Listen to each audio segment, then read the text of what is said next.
সদ্গ্রন্থ পাঠ, গীতাধ্যান সমগ্র। শ্রীমান ডক্টর মহানামব্রত ব্রহ্মচারীর এই পুস্তকে ধর্ম কি বিজ্ঞান ছাড়া আজকে পর্ব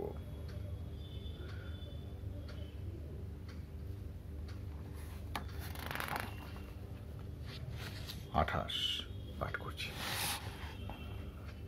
পক্ষান্তরে অপ্রাকৃত রাজ্যের সংবাদ, যাহা অধ্যাত্ম শাস্ত্রের চরম অবদান, তাহা দ্রষ্টা ঋষিদের অনুভূতি লব্ধ সত্য, উহা জড় ইন্দ্রিয়ের গ্রহণীয় নহে।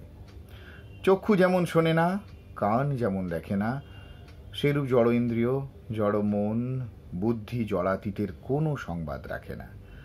যাহারা সাধনা বলে মন বুদ্ধিকে জড়াতীত করিয়াছেন, তাহাদের পদাঙ্ক না ধরিলে অপ্রাকৃত রাজ্যের সন্ধান পাওয়া সম্ভব নয়। মাতৃস্তন্যে জলৌকা দংশনে রক্তক্ষরণই হয়, একমাত্র সন্তানের অধর স্পর্শেই দুগ্ধের দেখা মিলে। 2.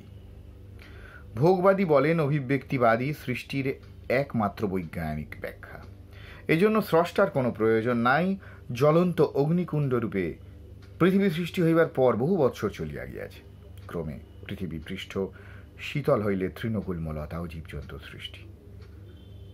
ক্রমাভিব্যক্তিতে জড় প্রকৃতি হইতে বৃক্ষ এবং বৃক্ষ রাজ্য হইতে কীট পতঙ্গ প্রাণী আসিল।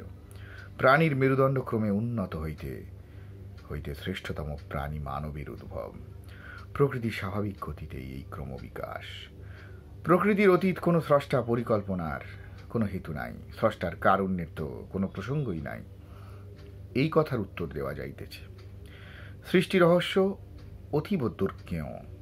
স্রষ্টা ইহাকে আমাদের বোধের সীমার বহু দূরে রাখিয়াছেন।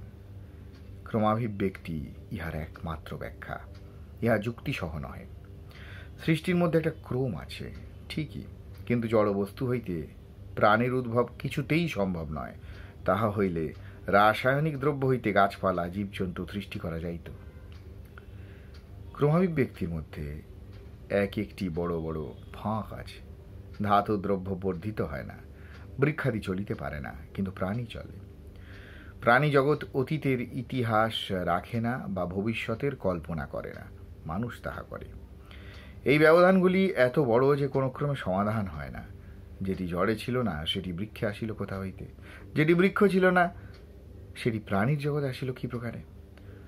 মানুষের অপূর্ব বুদ্ধিবৃত্তি, তাহা ইতর প্রাণীতে নাই, তা আসিল কোথা হইতে।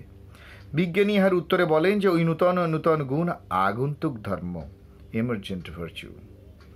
রাসায়নিক সংযোগে নূতন গুণ আসে, যেমন সোডিয়াম ও ক্লোরিন মিশাইলে লবণ হয়, কিন্তু উপাদানে কোথাও লবণাক্ত স্বাদ নাই। সমষ্টি বস্তুতে কোথা হইতে উহা আসিল।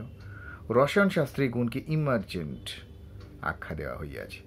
আমরা বলি এইরূপ শব্দের দ্বারা অজ্ঞতাকে ঢাকিবার চেষ্টাই প্রকাশ পাইতেছে। নূতন গুণ কোথা হইতে আসিল এই প্রশ্ন, আপনাদের উত্তর হইল আসিয়া পড়িল। আমরা বলি যে ওই ব্যাপারে অভিব্যক্তির পশ্চাতে যে একজন প্ল্যানার আছেন, ইহাই প্রমাণিত হয়। যখন যেটি প্রয়োজন তিনি তার ভাণ্ডার হইতে পাঠাইয়া দেন।